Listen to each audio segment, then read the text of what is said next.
Welcome to the Writer Center's virtual craft chat series, where we talk with writers a little less about what they wrote and a little bit more about how they wrote it. My name is Zach Powers. I'm the artistic director of the Writer Center. I am also a fiction writer and novelist, and that's why I got the honor of getting to read this book that we're going to be talking about today, In the Sight by Tobias Carroll, and talking to Tobias Carroll here on the virtual craft chat. So, Tobias, first of all, thank you so much for joining us. And I wonder if maybe you have a copy of the book handy, if you could just do a I brief do. introduction, just a brief excerpt to let us know what we're going to be talking about for the next hour or so. Sure. First and foremost, thank you for having me as a guest. I'm really looking forward to chatting. Um, so this is a short novel called In the Sight. It is loosely inspired by an album by the band Destroyer called This Night.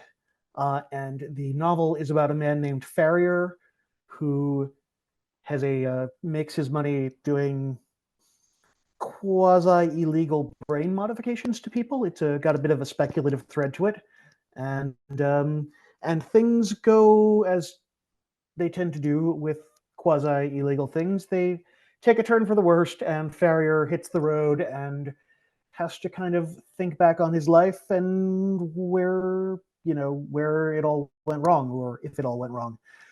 So this is a very quick little piece of the book that hopefully will give you a sense of what to expect.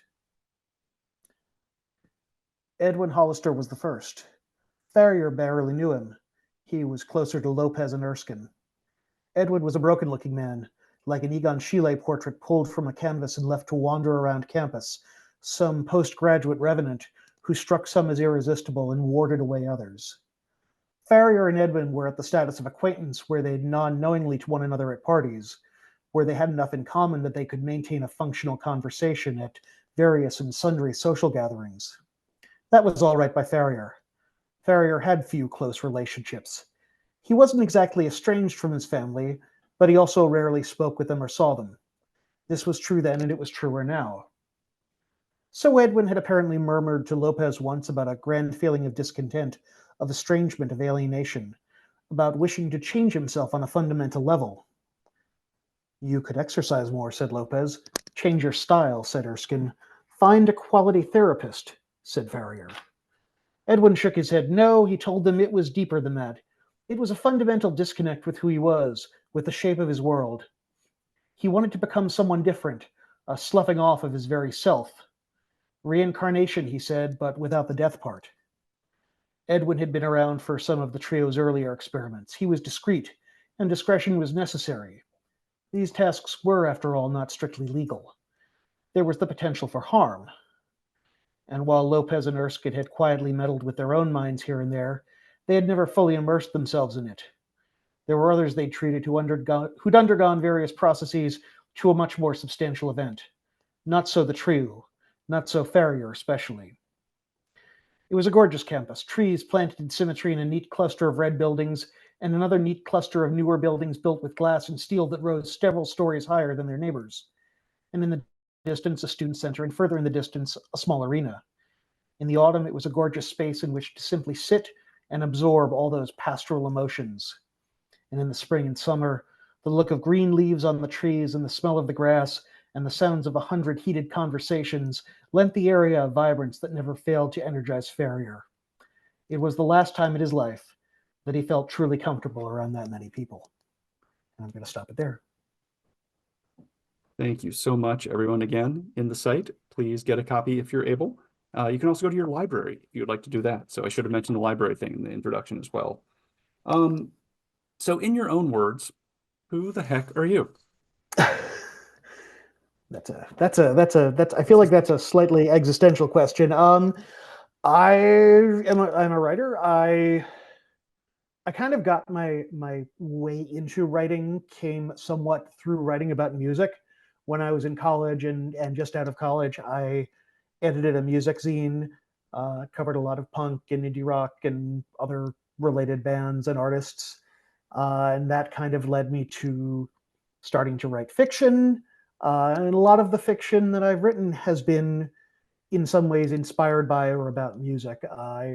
Actually, the project I'm working on now is probably the least musical, but I mean, there were, in my collection of short stories, Transitory, there are several stories that were inspired by songs, which is a whole story in and of itself. The protagonist of my first novel spends a lot of time going to punk shows and getting drunk and being obnoxious. And my second novel, Ex Members, is set, the sort of at the heart of it is a sort of cult hardcore band in 1990s New Jersey. So, and this novel drew inspiration from an album specifically.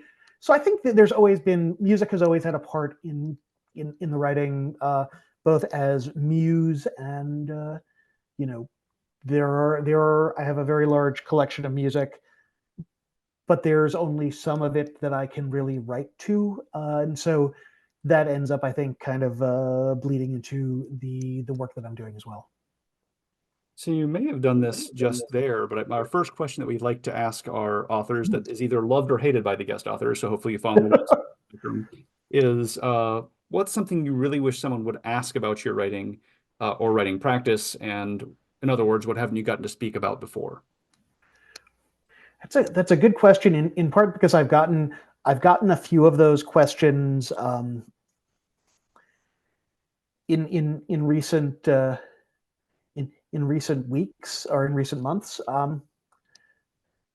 Actually, I will say one thing, and I kind of brought this up a little bit to a friend in an interview the other week, but I guess the question that I have, the question is sort of, I've written about a lot of places that I haven't lived, and I've written about a lot of places that I've made up, but I've written very little about the area where I actually grew up, and I've, that's always kind of been something that it almost surprises me that I have not written a little bit, or at least I have not published more about sort of the central New Jersey, the part of central New Jersey from which I originally hail. And I guess the answer to that is in part, there's some of the earliest stories and sort of the first book length work of fiction I completed were very rooted in that, and that I think is something that's unlikely to ever see the light of day unless I become wildly famous, and then like there would be like a posthumous publication, of something of dubious literary merit. I could see that, and some of it is that. So some of it was just kind of, I got that out of my system fairly early on, and I think it might be something that I would return to, but I also like writing about new places and trying different things out. I mean, In the Sight is a Road novel, the book that I'm working on now is set in a fictional city. Much of my previous novel, Ex Members, was set in a fictional small town in northwestern New Jersey. And I think as I've written more, I've begun to appreciate writing about a specific place and what you can do with that, but I've also begun to appreciate the fact that you can sometimes create a place out of whole cloth, and sometimes you maybe need to do that and come up with an entire fictional history of a town or a region, and have that, and that's the best background for the story you're telling. And the very short reason is that there's a novel by Sam Lipsyte called Homeland that is set, I think, pretty close to where I grew up, and that does a really good job of capturing a lot of the nuances of the area. And it's kind of like, well, I don't really need to write about, this part of Central Jersey, because this book kind of, I feel like I could hand this to someone and be like, this is kind of like what it was where I grew up. And Sam Lipsyte is a longtime favorite of mine. So, it's, yeah, he's done it very well, and I don't know that I could do it better. Which doesn't mean that I won't try at some future point, but like the ideas that I have for the next few big projects are all different parts of the world, more so than here. Great, thank you. So thinking back to your reference to quasi-illegal brain modifications, and also you mentioned the music influence, and this book is, you mentioned a Mhm. specific album. So I usually have a question about influences I put at the end of my list in case there's time. It's not one of my main ones, but occasionally like I love a moment when I get to bring that one up. So I like talking influences. Um, in this book too, not just music, but I feel like there's sci-fi influences, there's noir Mhm. influences, and certainly the road trip is a rich, I don't know if it's a genre, so to speak, but it is a type of story that appears across multiple genres.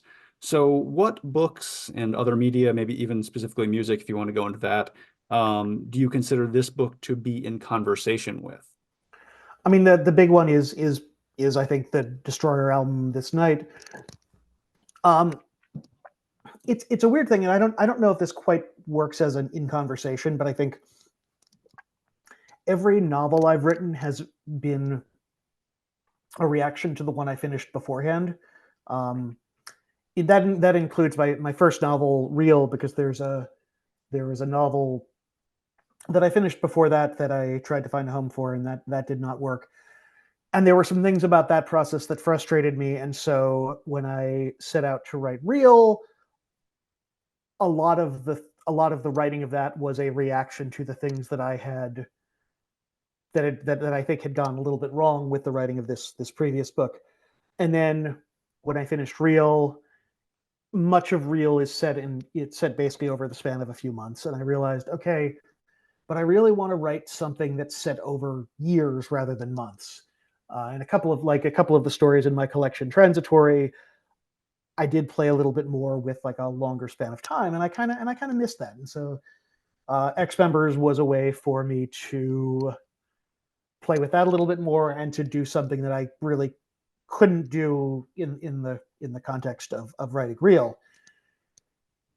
And I finished X Members is a it's a I mean it's not a terribly long book. It's long for me. I have kind of realized I write short books, but it's a book with an unconventional structure. I think the writer Allie Smith was a big influence on that one because I had read a few of her books and was just like, oh, you can do these really strange and compelling things with structure, which is great. And so when I was writing X Members, a lot of it was writing it, but also a lot of it was just figuring out how all of these pieces fit together and how, the different sections are set over different periods of time, and some are before and after, and some are overlapping. So it was trying to figure out how this all fit together in a way that made sense. And a lot of that was, it was a lot of work. And so when it came time to do this, I had years ago, because the Destroyer album in question came out, I believe, in 2002.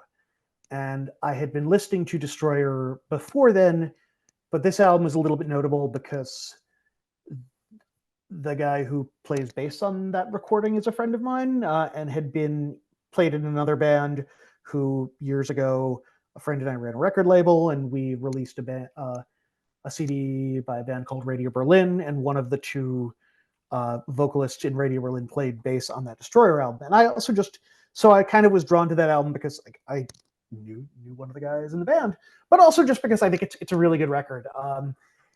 And so I had long said, like as almost a joke, I'm gonna write a novel or a novella that's inspired by Destroyers this night. And I had made a little bit of headway years and years and years before. That was a completely different project.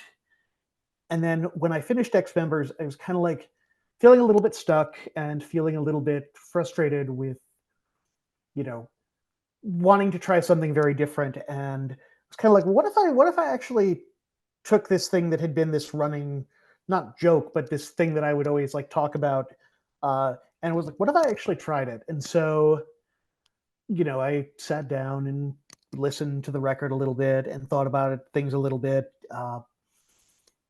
Destroyer are a group where really the only consistent thing across every album is the songwriter and front person Dan Behar. And so, you have albums that sound very sort of glam rock. You have albums that are more like George Roeder, Italo disco. Uh, it's all over the place, and so it seemed like taking a story that's about reinvention, you know, worked pretty well. And Destroyer is also a group that have themselves kind of played with the text of others. You know, there's one EP that I believe is kind of sort of a collaboration with one of the musicians who had been in Destroyer, who has also done stuff on his own, and so it's kind of a collaboration there. There's a Destroyer song that alludes to the art of Kara Walker. So I felt like just there was a way to kind of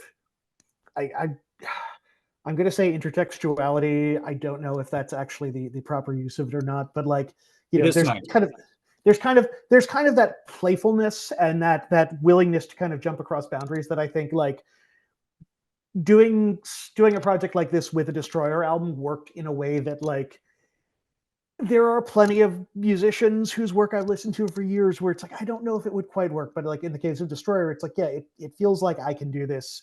I can do this with this, and it'll work out. So, right. Yeah, I think that's awesome. So you said something there like how each project is sort of looking backwards to the previous project in a way. Mm. The specific example you gave was a negative relationship, not negative in the negative sense, but negative in I don't want to do this. But is that can you just maybe a little more on that? How the things you don't want to do from previous projects, but also maybe is there the other side of that? What things carry over maybe in a positive way from one project to the other, where you're building on something maybe? Because that seems like a really interesting way to think about and personal oeuvre as you're building from book to book. Yeah. There's a quote, and I believe it's a Gene Wolfe quote, but it was recounted by Neil Gaiman, and it was something along the lines of like every book teaches you how to write it differently, but the problem is you have to. But also, every book teaches you a different way to write it, and you can only use it for that book. And I feel like that's kind of the case for me. Like I feel like I have themes and preoccupations and images that recur from work to work, but I also don't necessarily, you know, I don't know that I would want to write, you know, just kind of rewrite the same book over and over and over again. And I think for me, part of the process is like I want to keep myself interested in it, so it's not just you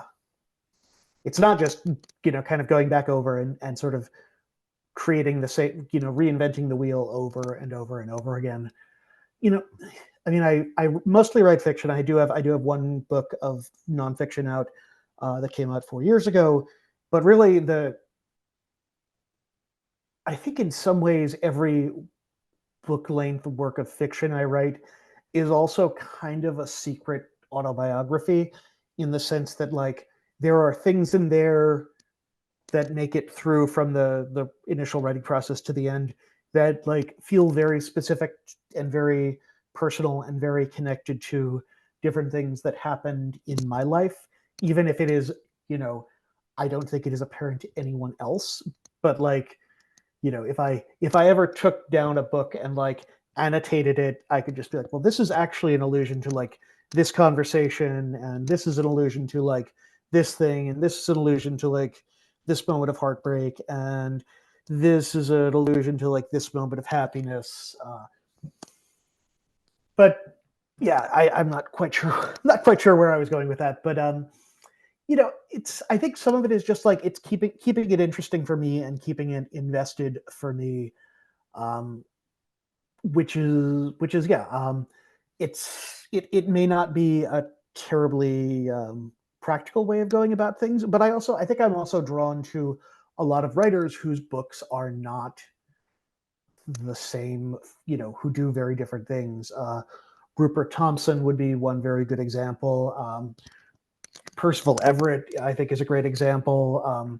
Jonathan Lethem, who I think was a, you know, probably a larger influence on this book than I, you know, initially thought, is another example. Who, you know, writers, Ali Smith, who I mentioned before, Roberto Bolaño, like all of these people who, you know, you can tell you look at their bibliographies and it's, you know, very clearly the work of the same author, but they're constantly trying new things and trying out different things structurally or thematically or whatever else. And and I that's always been something I've been drawn to.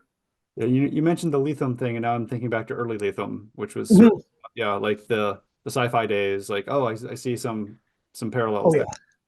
Well, so it's funny. I was just reading. PM Press does the Outspoken Authors series, which I think there are now 30 of them or more, and it's sort of collections of shorter work. And they're the most one of the most recent ones was Lethem. But I'm also of an age where like I was when I was a wee lad. I was reading like Isaac Asimov's science fiction magazine, and I was reading some of those early Lethem, short stories and novellas that I think ended up a lot of them showed up in like his first collection. And so it's been a very interesting thing because I think he has been a writer who like I have followed pretty much like my beginnings of reading sort of adult writing lines up pretty neatly with him starting to publish work. And so like I have probably like a 30 odd years of having read Lethem. And I think a lot of that work like um especially his relationship to genre has also shaped me kind of. I think I also as I got a little bit older as a reader, I think I gravitated more. This is probably I'm apologize in advance.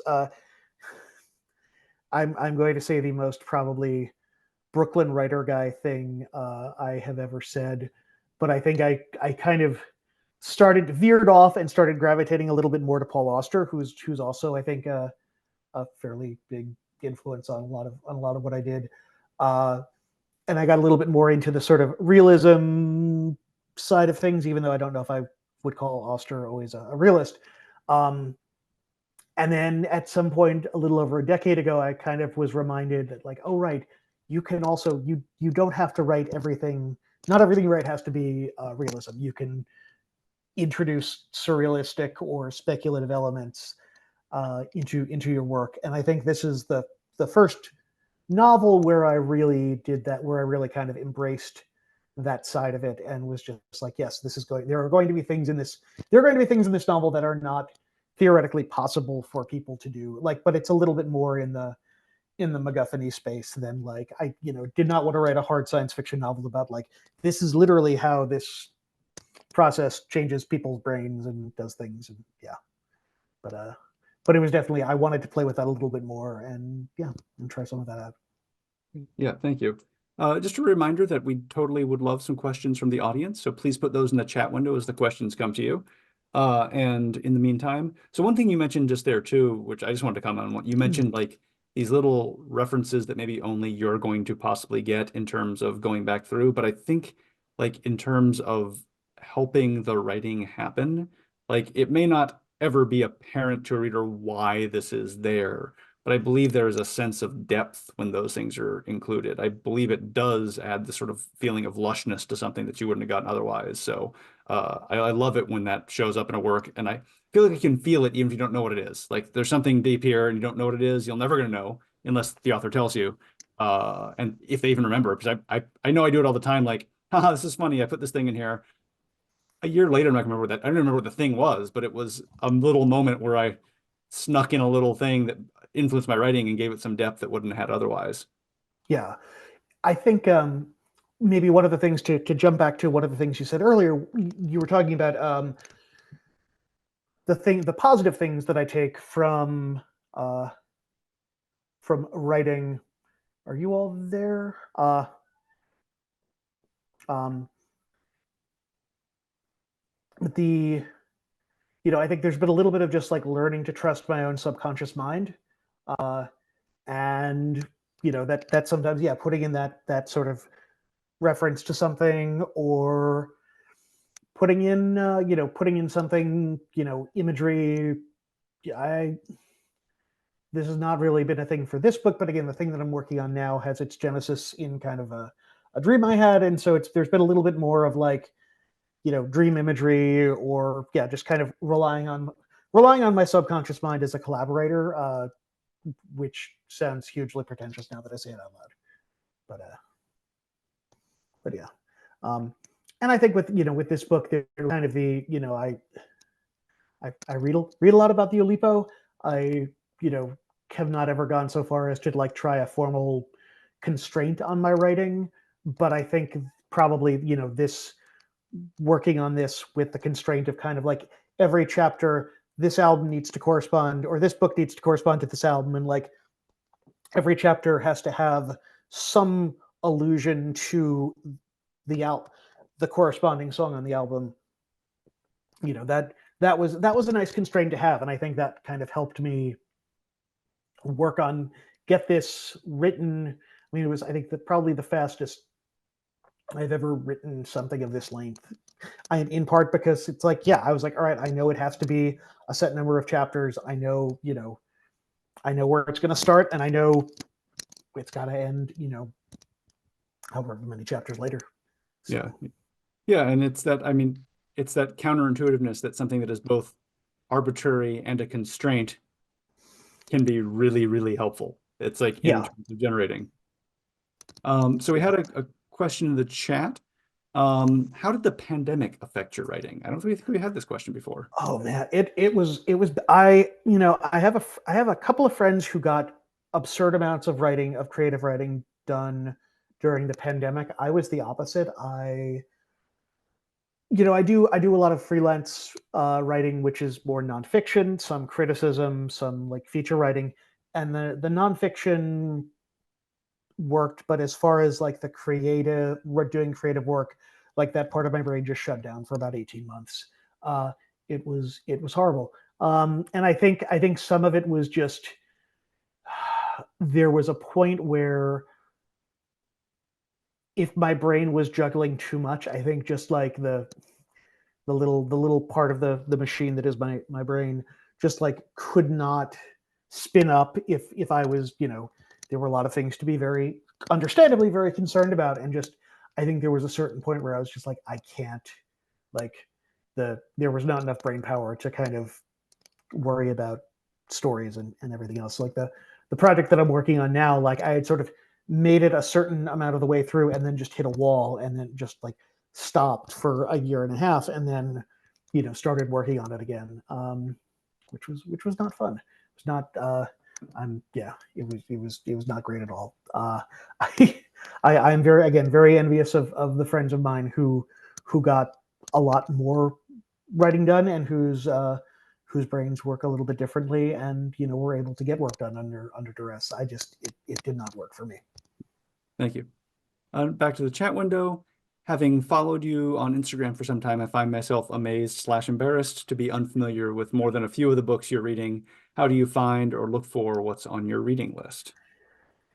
It varies dramatically. I mean, some of the books that are on my reading list are books that I'm working on, reading for assignments. I write a monthly column for Words Without Borders, which focuses on a lot of books in translation. So, there are some books in there that I, if a book is coming out in a certain month, there have been a few books, Fiston Wanza Mujila and Witold Gombrowicz recently had books come out in translation, which I was very happy about, because I was like, oh, cool, I can read these and write about them for the column. But like, there are also a lot of writers who like I might not have known before, who when I'm talking to my editor there, there will just be a book that they'll bring to my attention, and I'll go like, oh yeah, that looks really interesting. A lot of cases, sometimes it's a book that I will read a review of. Sometimes it's something that comes up in the context of a different book. There was a couple of months ago, I read a book by R.B. Russell, who's a writer and publisher and bookseller, and other stories published, I think at the end of last year.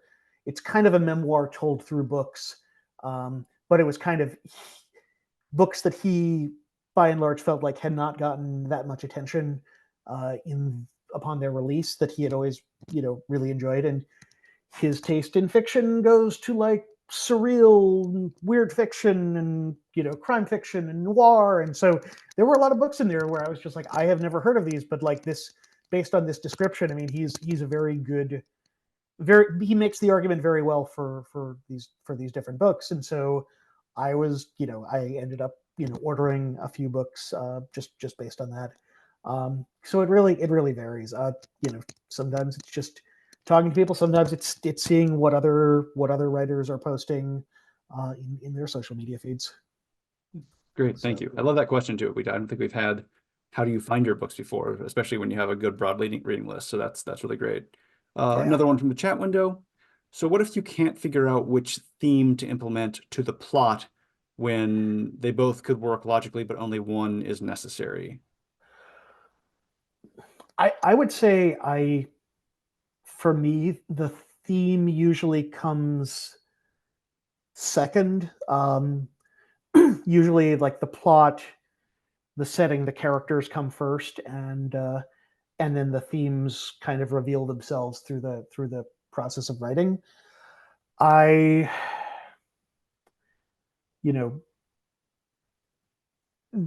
isn't always the case, but like it's a lot easier for me.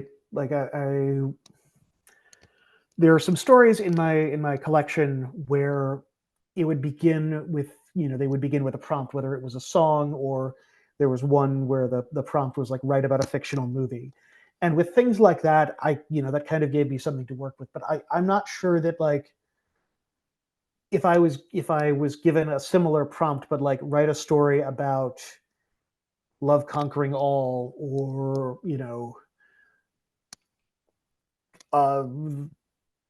the importance of a parliamentary political system, or something like that, I don't know that I could work as well with that for a starting point. I think for me, a lot of the theme ends up revealing itself. It's kind of one of the reasons why I think the books that I'm writing there does seem to be something thematically similar to there do seem to be recurring themes, but I am not necessarily aware of those recurring themes until sometimes after I've finished it, and sometimes not until I'm partway through the process of writing it. It's really just something that emerges organically. I mean, that's also how I write. I think there are probably other writers who would tell you something very different, and could start with themes and do very interesting things with them. That is just not how I work. And who knows, maybe that'll change at some point too. But yeah. I had the word emergent in my head before you actually started using that word yourself there. So absolutely, like the emergent themes, like I do know authors who are a little more theme focused at the beginning, but so much of theme to me too is coming from like, high school literature class where like, what is the theme of this story? And it's not that it's not there. Of course it's there, but it's always there. Like theme is like a thing that happens between the author and the reader, not always solely within the text itself. It's fun. It's weird. I had not thought about this in a while, but we're going back to that first that sort of first novel, which was called, I believe, which I believe was called The Freestanding, and who knows, I may end up using that title again for something, I don't know. But anyway, so the Freestanding was, I think, an attempt for me to begin with a theme. Like I was very conscious, like there was going to be a very big sort of socio-political theme to it. And I think one of the reasons that the book didn't work for me is because I think I was making an argument. It ended up feeling a little didactic in a way that I didn't want it to. And like a lot of specifically like what went wrong for me with that book, I think, was like the flaws with it were I had kind of overplotted it. I had figured a few things out a little bit too much, and there wasn't enough room for spontaneity, and that had a huge influence again on like the writing of Real, which was much more freeform, much less plotted, and kind of just emerged in and took me to in some very different directions. I mean, at the same time, I'm also very happy that there seems to be a little bit more space in US publishing for shorter novels now than maybe there was 10 or 15 years ago. Because I'm also realizing like I do not write long novels. I mean, Ex Members is again feels like a big Russian novel to me, and it's like 260, 270 pages. So and I don't know that I will ever write anything longer than that. I don't know if y'all know the writer Matt Bell, but every once in a while, I saw at AWP this year for the first time in a while. I love Matt, both as a human being and as a writer. But there were times where sometimes he'll say like, "Oh yeah, I was writing and editing, and I cut, 50,000 words out of my manuscript," and I'm like, "You have cut more out of your manuscript than like I have written for mine," and that kind of boggles my mind. But it's just like every writer has their own different approach. I think I tend to write a little bit leaner and then sometimes even add stuff in. And I know other writers who write bigger and then cut stuff out. And I think the end work is the end work. However you get there is wildly different, but Matt Bell somehow does not require sleep. That's my first theory. He actually joined us for a craft chat, not when his book came out. So, if you want to know a little bit about the inner workings of Matt Bell's writerly mind, it's a really great craft book, sort of a process to get from draft to revision, refuse to be done. Basically says a process he shares, and it might work for someone. I'm not sure I would ever try it, but anyway, it's worth reading about to understand. Yeah. Weird, ridiculous mind of Matt Bell. It's definitely.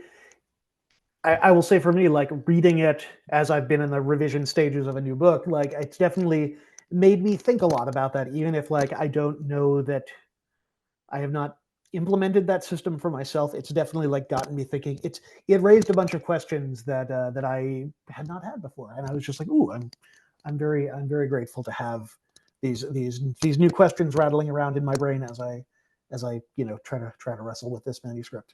So. Yeah, great. So I'm going to go back to my questions for a bit. I'd like to talk a little bit about tone, because I think one of the defining elements of noir, and I believe there is a strong noir, and you can argue with me, but I definitely read this as a noir. I do not going to argue with you about that at all. And one of the big things in noir is tone. I mean, I think it's one of the most defining aspects. I mean, you could have the same plot with different tones, and one's a noir and one's not. So, yeah. What were you looking for in terms of tone for this book, and what is sort of your process of choosing words, of deciding sentence length? Yeah. I don't know if tone was as. I think tone was a little bit. I guess with this one,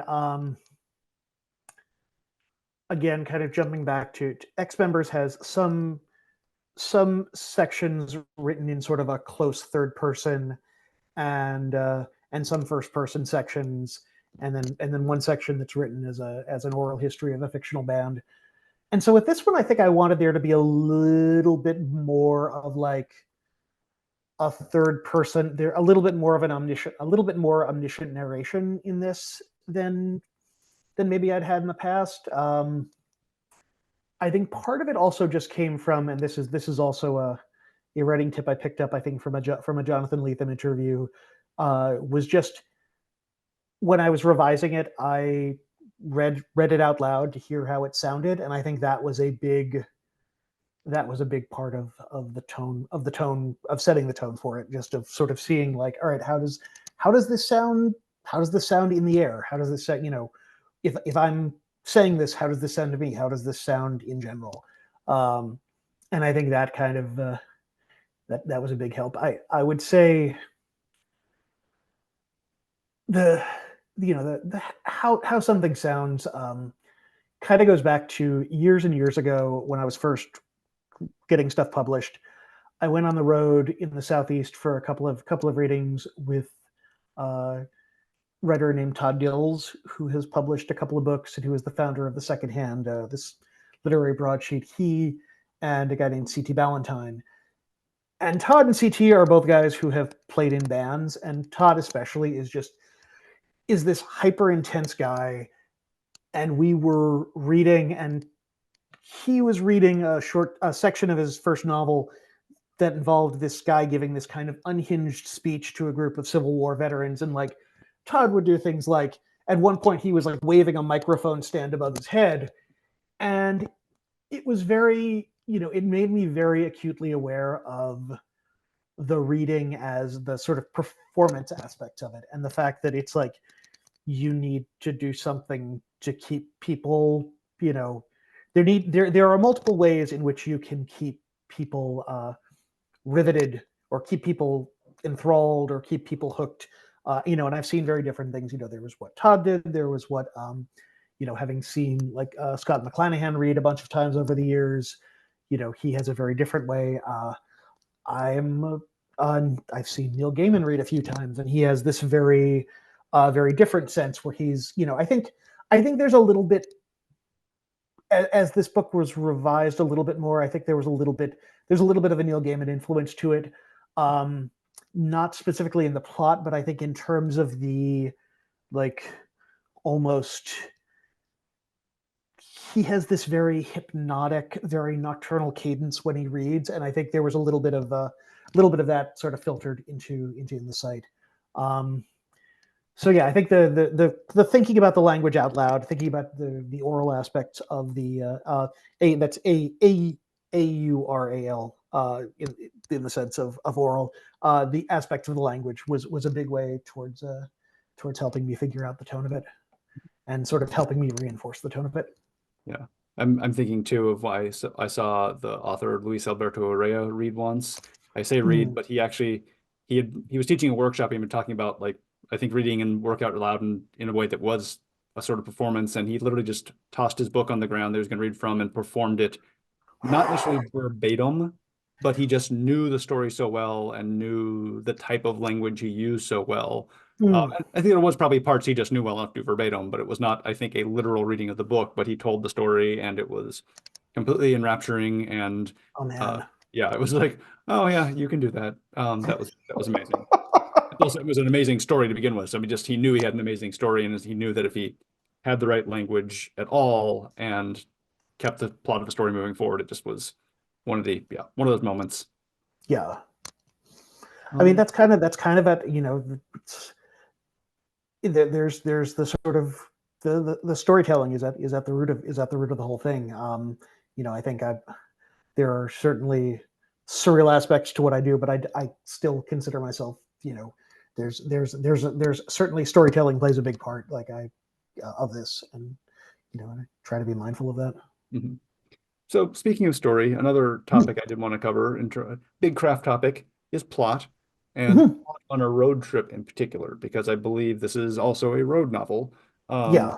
And the road novel, to me, in some way, does undermine the value of plot, because there's something inherently linear, so to speak, about the road novel. You're traveling in a direction, even if you're taking turns, even if you're coming back to a previous place, there's always the straight line of the road in front of you to some extent. And I also believe that the value of plot is sometimes overvalued. I don't believe, at least what we think of as plot. I think maybe everything has a plot, but the arc, or what's his name's triangle, are maybe a little bit valued in terms of plot. So how do you approach plot broadly in your work? And then for this book, what was the plot approach? Were you thinking in terms of a story arc, or were you sort of on the road and seeing where the road took you along with the character? Definitely more the latter. There's another writer who I think kind of looms pretty high in my personal sphere of influence, is the now sadly deceased Spanish writer Javier Marias. And there was an interview I read that I believe he did in The Believer probably about 15 years ago, maybe longer, where he talked about his first drafts are all just, putting pen to paper and just seeing where things go, and not really working, and kind of letting things kind of develop organically. And again, kind of coming back to that work on this unread or unpublished first novel of mine, that was very, very, very not densely plotted, but I mean, it was plotted. Like, I knew where it was going. And I think there, and by the end, I just kind of, it got really, it felt very stifling. It felt very frustrating, and I wanted to be able to do something different with it. And so, real, I mean, real was written more in the like, I knew how it was going to open, and then I just kind of had my characters, and I just kind of let them do, let them kind of, kind of follow the lead. Extra was a little bit different just because it's a little bit more of a modular novel, and like I had a few things, but with that it was more like I know there are a few things that I want to have happen in this, and I knew that there was going to kind of be a form of a kind of betrayal happening in the novel. But that was still like something that I kind of let happen organically. And with this, again, it was kind of like I knew Farrier. I knew what he was doing. I knew that he was kind of going to be on the road doing this illicit activity. And I just kind of let it go from there. And it didn't really, it just, I kind of followed the road where it took me, both literally and metaphorically. Yeah, that's great. I mean, how do you approach something like that in revision then? Because in the writing process, you're sort of following along. I mean, is there a little control than exerted when you come back to revise it, and maybe you're straightening out a piece of the road here and repaving one here? Well, how does it go?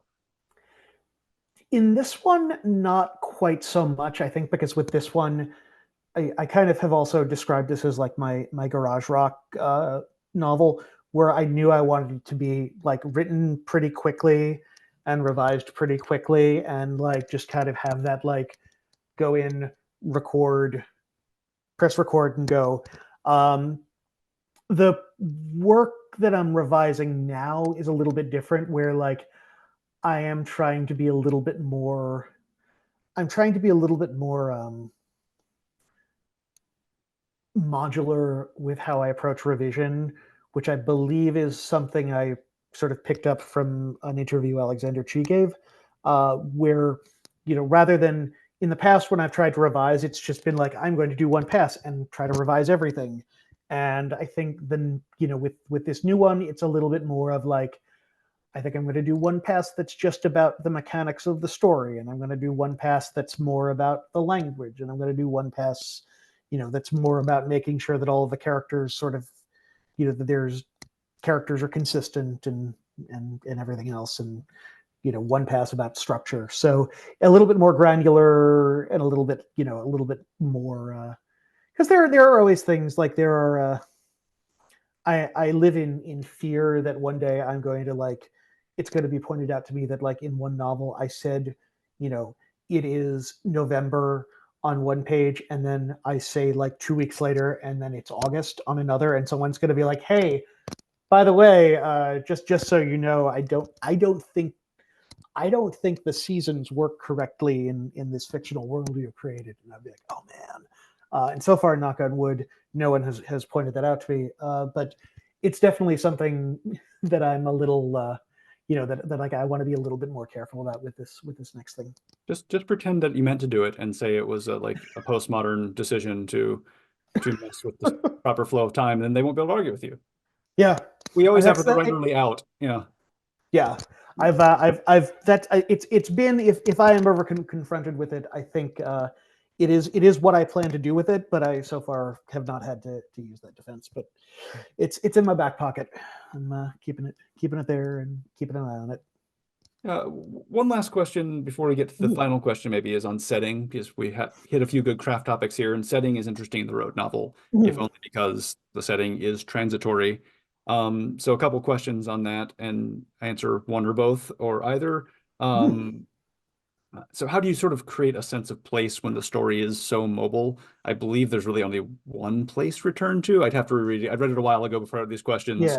I got the book pretty early, but on the other hand, what's the effect of like constantly leaving places and then returning to one of them? I'm thinking in terms of theme. I feel like then transit versus return is a very thematic, intentional decision. So maybe how that idea of, without giving any spoilers away of what happens, because I think that return is near the end of the book, but thematically playing with that idea of like, you never return to a place, but there's one place that maybe appears twice. And is that a deliberate thematic growth, or is that just sort of the nature of how the story evolved? I think more the latter, more just kind of the how it evolved.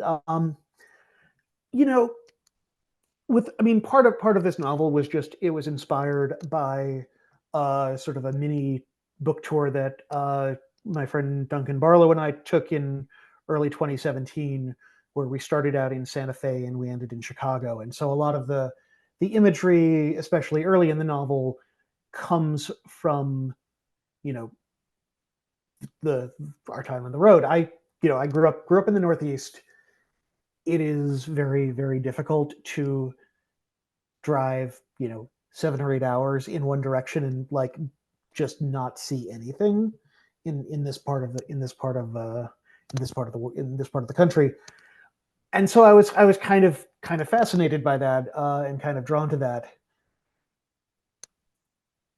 I mean, there's some of the things in this novel are also, it's a somewhat stylized road novel. I mean, a lot of the places that Farrier's journey take him are not meant to be, actual places along that you could get to along the road. But there's a little bit of like wish fulfillment there. Like, wouldn't it be cool if there was something like this along the open road, where you could go?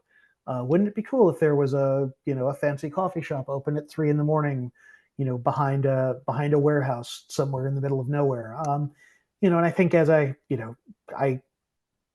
there's a little bit of that. There's a little bit of that, like trying to create a slightly altered version of the world that's also maybe not necessarily a better version of the world, but just like one where there's a little bit more mystery, a little bit more magic in the metaphorical sense.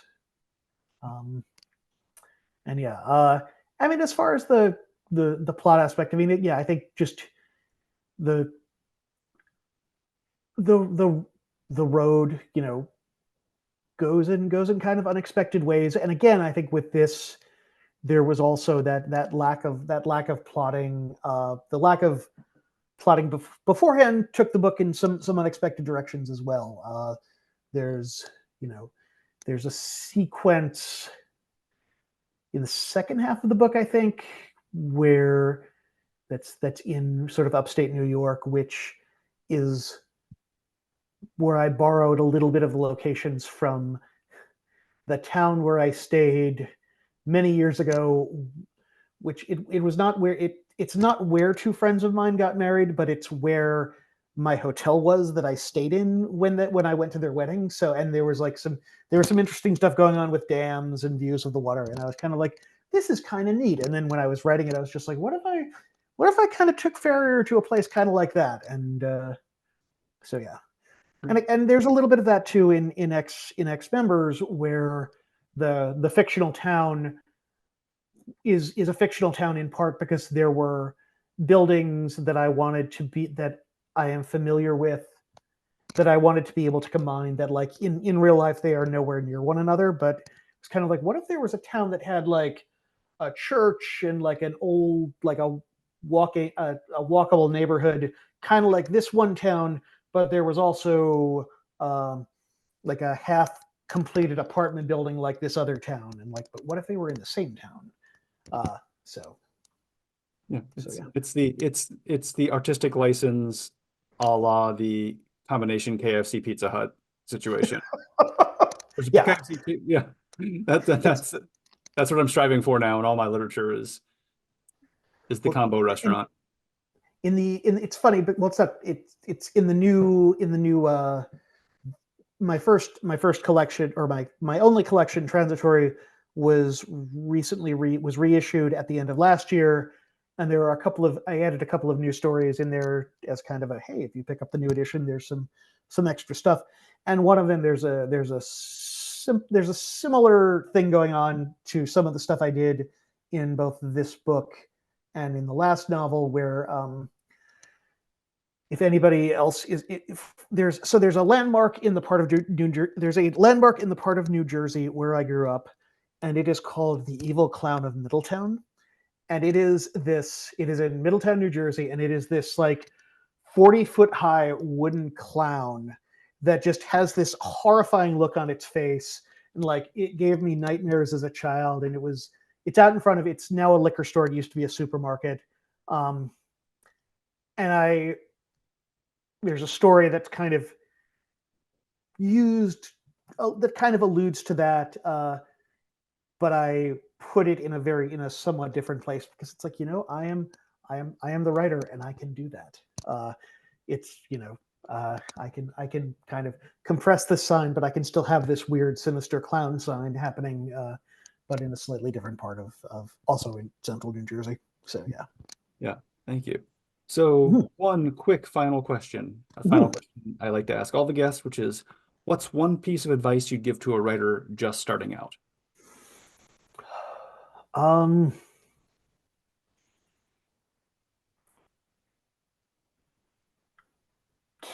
Keep at it. I mean, there were a lot of stories that I wrote that didn't work before there was one that did. But then, like, figuring out what worked also, gave me a lot of the confidence to keep going. And it's I think about this a lot, even now. Like, I think so much of, I don't, there are a lot of writers, myself definitely included, I think are often plagued by self-doubt and even sometimes self-loathing. And I think so much of writing is just reminding yourself, like, I'm good at this. I am good at this, and I can do this. And just like letting yourself know and being like, yes, you are good at this. You are good at this. You are good at this. You are capable of doing this thing. And just reminding yourself of that. And like, it's not always easy, especially at the very beginning, when you're writing things and you're maybe not sure how certain things work. But like, you can learn from that, and it's, I'm not going to get all like Malcolm Gladwell 10,000 hours, but like, I do, the more you do this, the more you understand the tools that are available to you, and then the more you kind of are like, oh, I can maybe try messing around with that, and like, what if I try a slightly different style? What if I try a slightly different structure? And like, what would happen if I did this? And what would happen if I did this? And then all of a sudden, like, your use of the tools that are available to you is that much better, and that much more elegant. And then all of a sudden you're just like, oh, I can do this and this and this. And but you still have to do that initial work. And like, not all of it's going to work, but like, if you're doing it, you will eventually get to the point where you'll be better with the tools, and then you'll be better with the tools, and then you'll be better with the tools. So great. Thank you so much for joining us this evening. Everyone, please get a copy of In the Sight by Tobias Carroll. Toby, thank you so much for joining us this evening. Thank you. Yeah, this was great. Good evening in Brooklyn, and hopefully we'll cross paths again at some point here in the future. Thanks, everyone. Most definitely. And a good night. Thanks a lot.